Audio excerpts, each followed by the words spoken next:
1998년 4월 안동시의 어느 문중 묘에 발굴을 하다가 두구의 미이라와 유적 물품들이 발견이 됐습니다. 그 중에는 몇 통의 편지들도 있었는데요. 1586년 400여 년 넘어갔죠.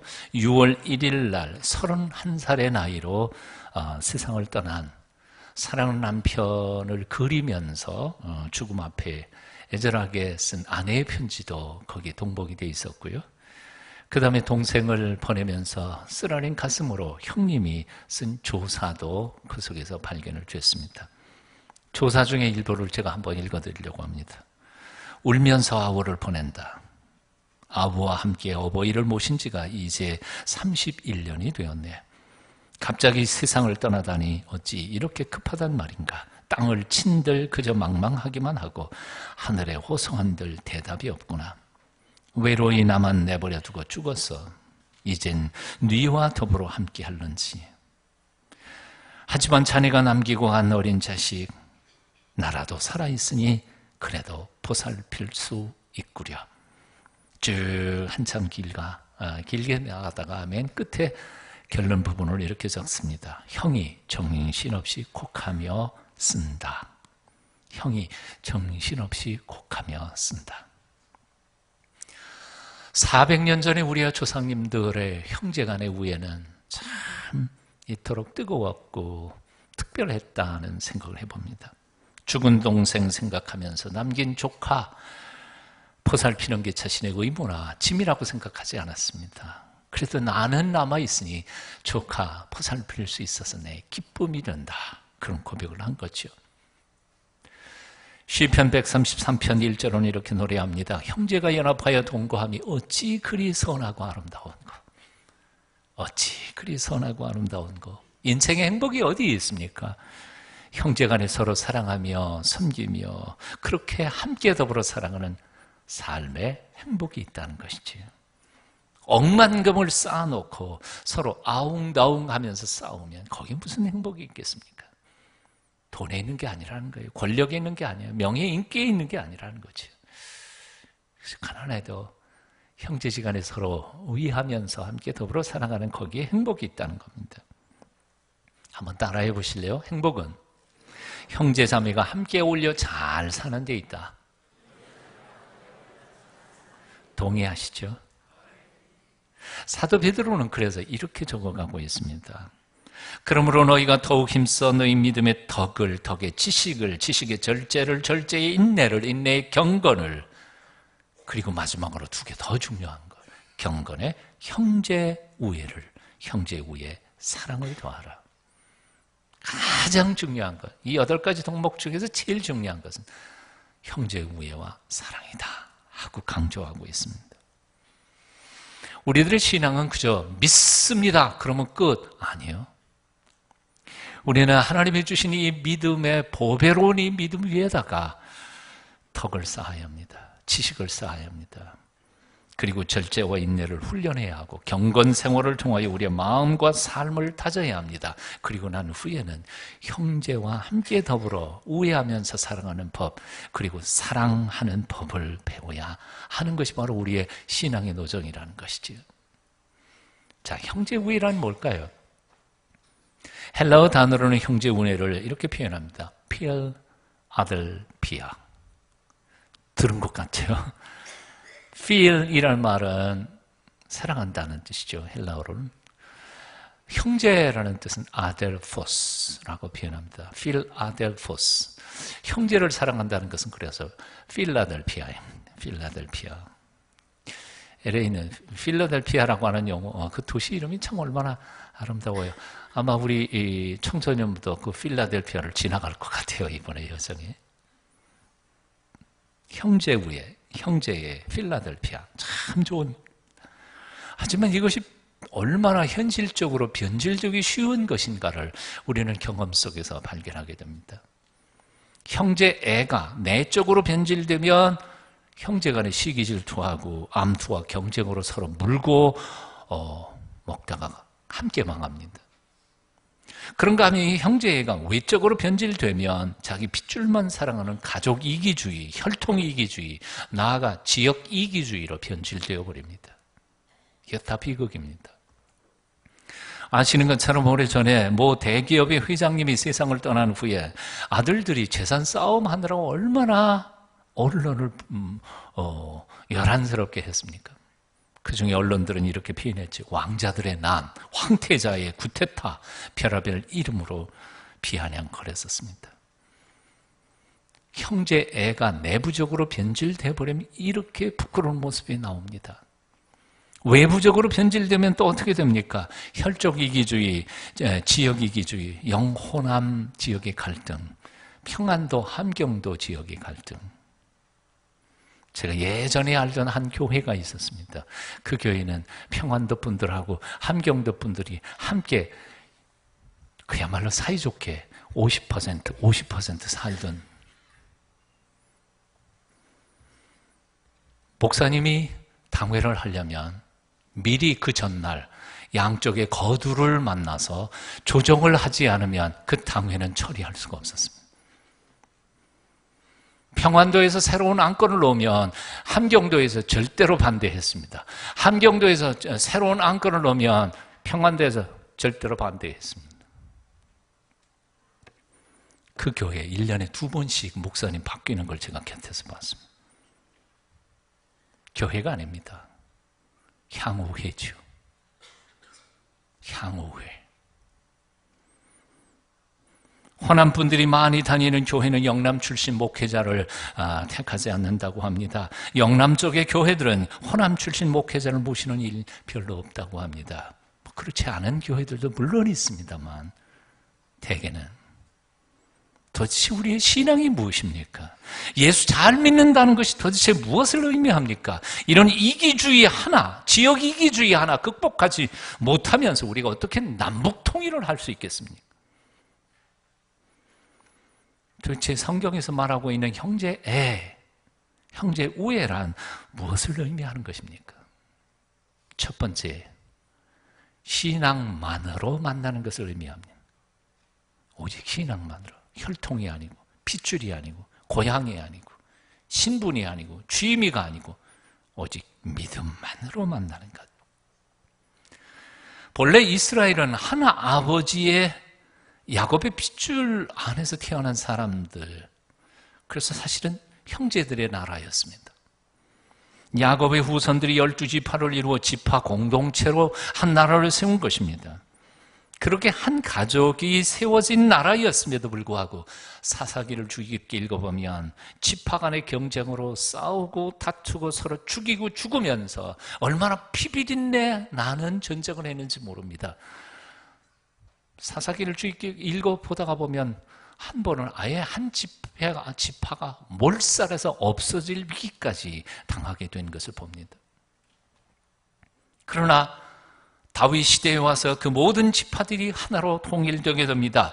예루살렘 성에 모여서 12지파가 하나님께 함께 예배를 드립니다. 성전은 없었지만 성막을 중심으로 함께 찬양하고 하나님 앞에 예배하는 그 장엄한 모습을 바라보면서 다윗은 마치 출애굽해가지고 시내산 앞에서 이스라엘 백성들이 하나님 앞에 함께 예배하던 것을 생각하면서 감동했습니다. 그래서 다윗이 그 감동을 가지고 쓴 시가 시편 133편 1절부터 3절까지입니다.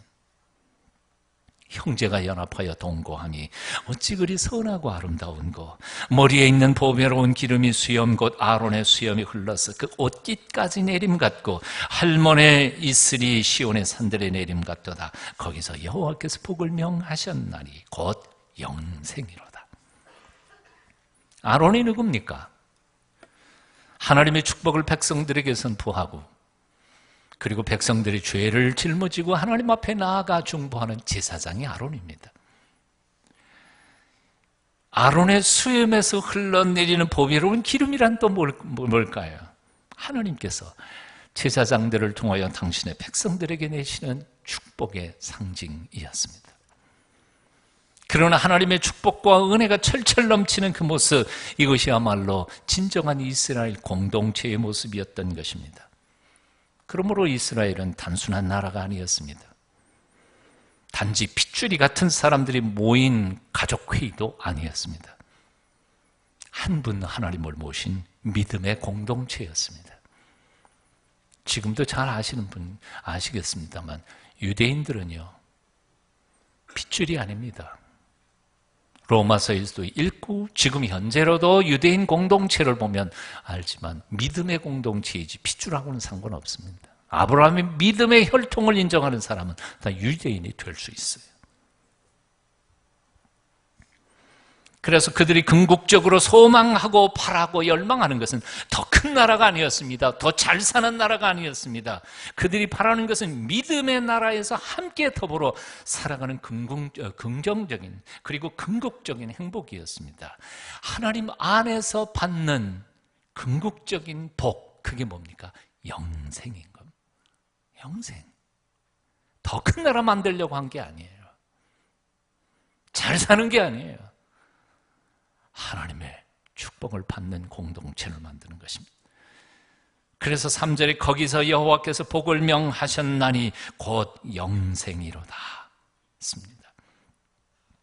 그러므로 이스라엘 백성들은 맨 처음 혈적으로 모였으면서도 하나님을 믿는 믿음으로 뭉쳐진 신앙 공동체였던 것입니다. 혈적 중심에서 신앙 중심으로 성숙해가는 과정에 있는 나라, 그게 바로 이스라엘이었습니다.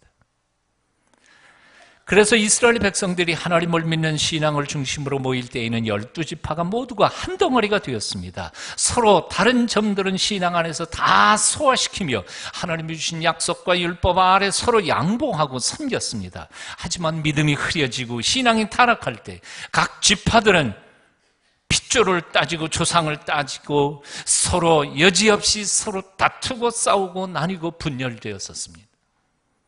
그들의 믿음으로 하나 될 때에는 세상 어느 민족도 그들을 감히 넘보지 못했었습니다. 하지만 그들이 서로 분열을 하고 싸울 때에는 세상에서 가장 나약한 약소 민족이 될 수밖에 없었습니다. 우리 그리스도인들의 신앙이란 뭘까요? 똑같습니다. 믿는 성도들이 우리 인간적인 것들을 따지기 시작하면, 그래서 고향 따지고 가진 재산 비교하고 나온 학교나 출신, 집안, 혈통, 성실을 따지기 시작하면 그 순간부터 우리는, 교회는 오합지졸이 되고 말 것입니다. 세상을 변화시키기보다는 오히려 세상에서 날마다 실패하고 좌절하고 절망한 연약한 인간들로 전락해버리고 말 것입니다. 하지만 우리를 구원하신 예수 그리스도 그 한 분을 함께 같이 바라보며 그 주시는 말씀과 은혜 안에서 서로 용납하고 섬기기 시작하는 순간에 우리는 거룩한 하나님의 자녀, 거룩한 하늘의 형제와 자매들이 될 것입니다. 영생의 축복을 함께 상속받을 축복의 공동체가 될 것입니다. 세상을 변화시키고 세상을 바꾸어가는 능력의 파워 크리스찬들이 될 것입니다. 세상적인 것, 인간적인 것 주장하면 주장할수록 우리는 흩어지게 되어 있습니다. 나뉘게 됩니다. 같이 망할 것입니다. 하지만 우리가 한 분 예수 그리스도의 보혈로 구속함을 받은 것에 감사하고 기뻐하며 서로를 섬기게 될 때 우리는 이 세상 어느 누구보다도 가까운, 피보다 더 진한 신앙의 동지들이 될 것입니다. 천국의 공동 상속자들이 될 것입니다. 어떻게 살아야 합니까? 어떻게 살아야 합니까? 혈통 중심에서 신앙 중심으로 성숙해 가야 할 것입니다. 성이 뭐냐? 묻기보다 은혜 받은 이야기들을 나누어야 할 것입니다. 어느 지방 출신이냐? 그게 아니라 1대1 했느냐, 전도 폭발했느냐, 요즘 큐티 잘하느냐, 가정 문제는 없는가, 함께 서로 위로하고 격려하며 슬픔을 함께 나눌 때 비로소 교회는 정말 하나님의 교회가 되고 하나님의 나라를 이루어가는 의의 도구가 될 줄로 믿습니다. 사랑하는 여러분, 여러분의 대화 주제를 바꾸십시오. 주제를 바꾸세요.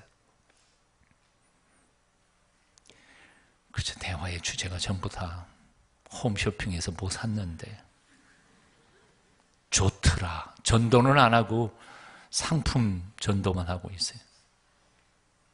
땅 사고, 아파트 사고, 자동차 사고 이 얘기만 자랑하고 있다면 우리는 그리스도인이 아니에요. 두세 사람 이상 내 이름으로 모인 그것에 나도 너희와 함께 있겠다 약속하신 주님. 우리가 믿음의 공동체를 이루어갈 때 주님은 우리와 함께 계실 줄로 믿습니다. 성경에서 말하는 형제 우애란 무엇일까요? 두 번째는 지식이 아니라 사랑으로 만나지는 것입니다. 지식이 아니라 사랑으로 만나지는 것입니다. 초대 고린도 교회에는 우상 제물을 먹는 문제 때문에 양 둘로 갈라져 복잡하게 싸웠습니다. 고린도전서 8장에 나오는 이야기입니다. 문제의 핵심은 아주 간단했습니다. 성도들의 일부는 제사 음식을 귀신에게 바쳤다가 내온 것이니까 부정해서 그건 먹을 수 없다고 주장했습니다. 또 다른 반대편에 있는 사람들은 하나님이 창조하신 만물 중에 부정한 게 어디 있느냐, 다 깨끗하니까 얼마든지 믿음으로 받아 먹을 수 있다 그런 겁니다. 제사 음식을 먹지 못하는 사람들은 먹는 사람들을 향하여 이렇게 비난했습니다. 저 경건치 못한 놈들, 깨끗하고 부정한 것을 가리지 못하는 사람들. 그 제사 음식을 먹는 사람들을 먹지 못하는 사람들을 향해서 말했습니다. 저 율법에 사로잡혀서 소심해가지고 하나님의 크심을 믿지 못한지 하나님이 주신 음식물도 제대로 못 먹는 놈들. 이에 대한 사도 바울의 대답은 아주 간단했습니다. 고린도전서 8장 1절과 13절에 그 대답이 있습니다. 1절부터 읽어봅니다. 우상의 제물에 대하여 우리가 다 지식이 있는 줄을 아나 지식은 교만하게 하며 사랑은 덕을 세우나니. 한번 따라해 보실래요? 지식은 교만하게 하며 사랑은 덕을 세우나니. 세상에 어떤 문제가 터지면 의견 없는 사람은 아무도 없습니다. 꼬마도 지 나름대로 의견 다 있어요. 물어보세요. 예. 무슨 일이든지 누구든지 할 말로 다 있어요. 하지만 그런 의견과 그리고 할 말들은 가만히 생각해 보면 다 자기 주관에, 자기 가치관, 자기 인생관, 자기 생각의 잣대로 판단한 열매들입니다. 그러므로 사람이 말하고 있는 의견이 100% 옳을 수 있는 것은 존재하지 않습니다. 내 생각은 내 관점에서 볼 때는 옳지만 다른 사람의 관점에서 볼 때는 옳지 않습니다. 만일 우리가 서로 자기의 의견만을 주장하면서 다른 사람에게 그것을 강요한다면 그런 공동체는 점점 어려워질 것입니다. 지식은 교만하게 하며 사랑은 덕을 세웁니다.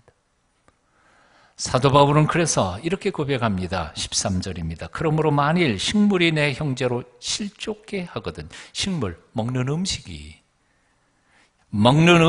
내 형제로 말미암아 실족게 한다면 나는 영원히 고기를 먹지 아니하며 내 형제를 실족지 않게 하리라. 제사 음식 중에 고기, 거의 제사 음식이라는 게 고기였으니까요.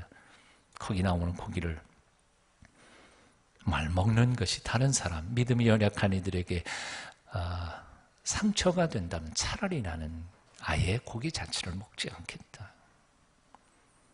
사도 바울의 입장은 이것입니다. 옳고 그름이 중요한 것이 아니라 형제를 다치지 않는 것이 중요하다는 것입니다. 옳고 그름은 지식의 문제이고 형제를 다치게 하지 않는 것은 사랑의 문제라는 것입니다. 교회는 옳고 그름을 따지는 법정이 아니라 오히려 상대의 허물과 잘못을 덮어주는 사랑의 공동체여야 한다는 것입니다. 형제애란 무엇일까? 허물과 잘못을 고치도록 도울 때, 그러나 정죄하기보다는 사랑으로 품어주면서 기다리고 덮어주는 것이 형제애라는 것입니다. 바로 이 점에서 우리는 얼마나 많이 실수를 해오면서 살아왔는지 모릅니다. 우리는 너무나 쉽게 서로를 정죄합니다. 너무 쉽게, 너무 성급하게 남을 비판했습니다. 하지만 아무리 똑똑하고 아무리 옳은 판단을 내렸다 할지라도 형제를 사랑하지 않는다면 그것은 진정한 신앙은 아니라는 것입니다. 잠언 10장 12절을 말씀합니다. 미움은 다툼을 일으켜도 사랑은 모든 허물을 가리우느니라. 사랑은 모든 허물을 가리우느니라.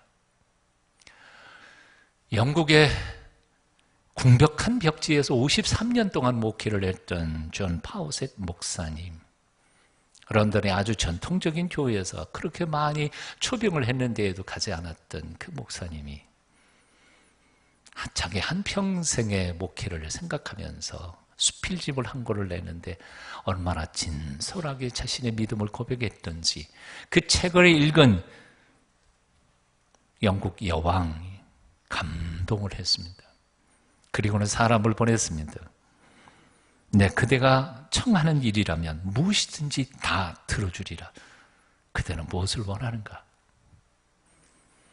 존 파우셋 목사님은 답장을 했습니다. 나는 우리의 교회의 믿음의 형제자매들과 함께 사랑하며 살아가는 것으로 만족합니다. 하나님이 내려주신 이 풍성한 은혜 이외에 제게는 아무것도 원하는 것이 없습니다. 그분이 쓴 찬송시가 있습니다. 조금 이따 저와 여러분이 함께 부를 찬양입니다. 주 믿는 형제들 사랑의 사귐은 천국의 교제 같으니 참 좋은 친교라. 하나님 보좌 앞 한 기도 드리니 우리의 믿음 소망이 주 안에 하나라. 피차의 슬픔과 수고를 나누고 늘 동고동락하는 중 위로를 나누니 또 이별할 때의 마음 비록 슬퍼도 주 안에 교통하면서 또다시 만나리. 얼마나 아름다운 시인지 모릅니다.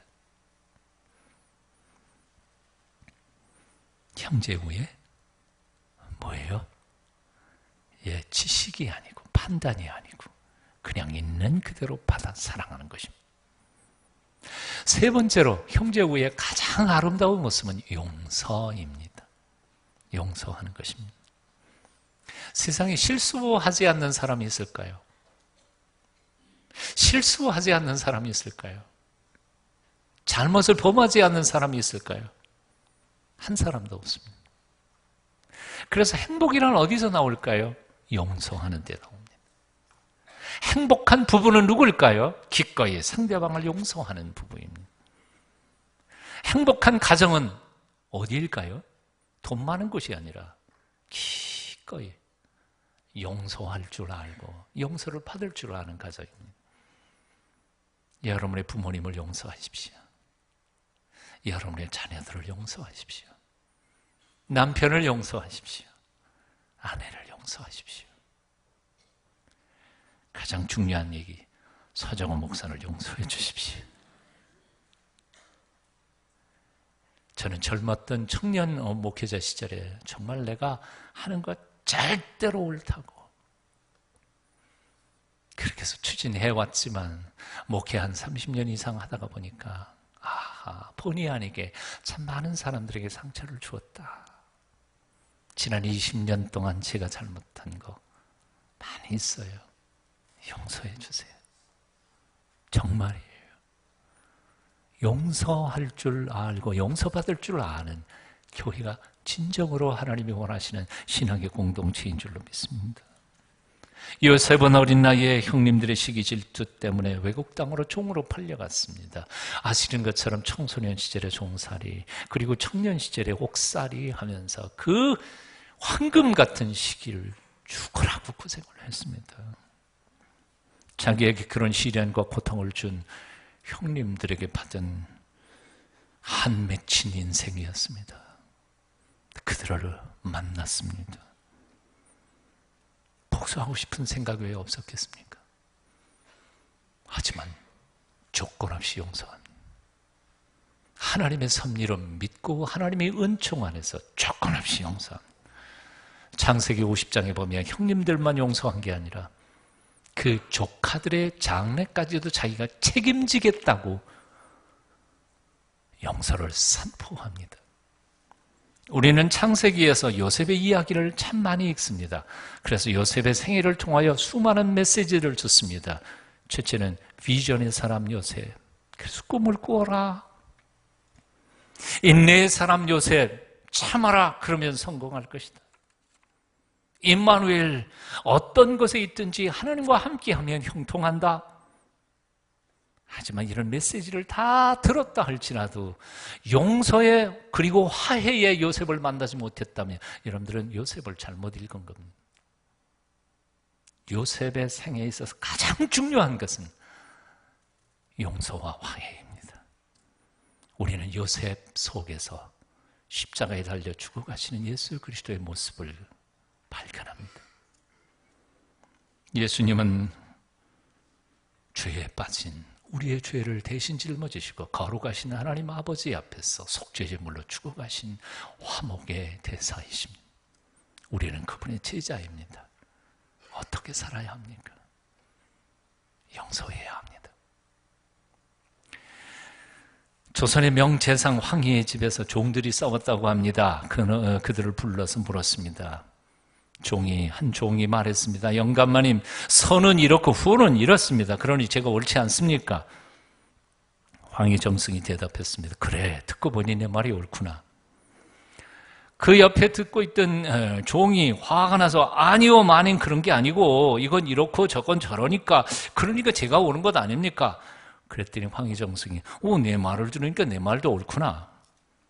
곁에 앉아있던 분인이 답답해가지고 말했습니다. 아니 영감, 이놈도 옳다 저놈도 옳다 그러면 누가 옳은 거예요? 그랬더니 웃으면서 당신 말도 옳고. 황희정승의 뜻이 뭘까요? 같은 집안에서 살면서 함께 고생하면서 옳으면 어떻고 틀리면 어떻겠냐고. 오늘은 내가 옳지만 내일은 내가 다른 사람이 옳을 수도 있는 거 아니냐고. 그걸 뭐 굳이 따지면서 그렇게 싸워보니 무슨 소용있겠냐는 거. 어떤 목사님의 글입니다. 고 김태수 집사님이 유방암으로 임종을 맞게 됐습니다. 임종 예배 시간에 내게 마지막 부탁이 있다면서 내 손을 잡았습니다. 지난 가뭄 때 논에 물을 대면서 제1교회 모 집사님과 본의 아니지만 험하게 싸웠다면서 화해 못한 일이 마음에 걸려 떠날 수 없다는 것이었습니다. 목사인 나더러 대신 가서 자기가 모 집사님을 용서한다고 전해주시고 모 집사님더러 자기를 용서한다는 말을 대신 들어 화해시켜달라는 부탁이었습니다. 그러마 약속하고 기도했더니 집사님은 평안히 눈을 감으셨습니다. 후일 모 집사님을 만나 내가 용서의 말을 전하고 그 집사님의 울음 섞인 용서한다는 말을 들었습니다. 용서하고 용서받는 일은 얼마나 아름다운 일입니까? 천국 가는 길이란 글 더 읽어드립니다. 임종으로 가는 길은 아무도 가보지 못한 초행길이라 모두 두렵고 떨린다. 그러나 믿음으로 사는 자, 용서받으며 용서하며 살아온 자는 영원한 소망의 길이다. 죽음의 길이 가장 힘든 사람은 화목하지 못하고 간 사람이려니 미결 인생이 어찌 평안의 그 길을 갈 수 있으랴. 미결 인생이 어찌 평안의 그 길을 갈 수 있으랴. 기도하겠습니다. 오늘도 우리를 새롭게 하시는 주님을 찬양합니다. 하루를 살아도 내 곁에 있는 사람들과 용서하고 용서받으며 사랑하고 사랑받으며 살아가는 삶이 되도록 우리를 도와주시옵소서. 예수님 이름으로 기도합니다. 아멘.